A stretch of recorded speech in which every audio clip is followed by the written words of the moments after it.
Fini le temps des jeux innocents en 2D, cette année la nouveauté c'est l'interactivité.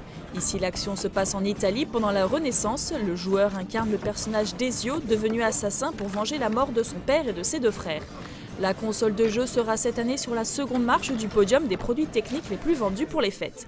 Plus de 2 millions de consoles seront achetées pendant cette période. Ces nouveaux jeux qui nécessitent souvent de nombreux accessoires incitent à l'achat. On a beaucoup de nouveaux acheteurs qui découvrent l'univers du jeu, qui repartent un petit peu à zéro et qui du coup achètent de nouveaux supports plus variés, peut-être une Wii, l'univers plus léger de la Wii et occasionnel, en complément d'une console nouvelle génération. Les gens ont souvent une, deux, voire trois consoles chez eux pour avoir des exclusivités. Du coup, on est dans des sommes assez importantes en fin d'année. On sent que les gens se font plaisir, surtout que c'est un média qui se vend maintenant bien mieux qu'il y a quelques années, plus qu'un DVD, plus que le secteur de la musique. New Super Mario, Sonic aux Jeux Olympiques ou encore Just Dance seront sans aucun doute les stars de ce Noël. Le grand classique des jeux de combat restera bien entendu en très bonne position.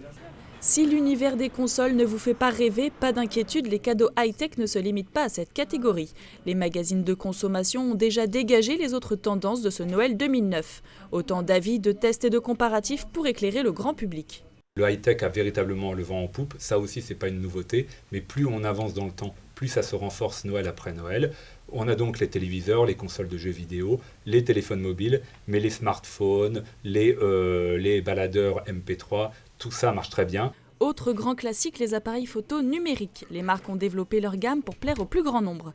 Couleurs, résolution, prix et accessoires, il y en a pour tous les goûts. À 3 semaines du jour J, les magasins spécialisés dans les nouvelles technologies sont pris d'assaut par les clients. Ils ont d'ailleurs des idées de cadeaux bien précises. Alors je compte acheter une caméra numérique parce que j'ai une petite fille et je compte passer ses films, ses souvenirs quand elle sera plus grande. J'ai ma petite fille qui va acheter un petit ordinateur, mais ce sera un 15 pouces ou un 13 pouces. Oui, pour moi à Noël ce sera un MacBook Pro.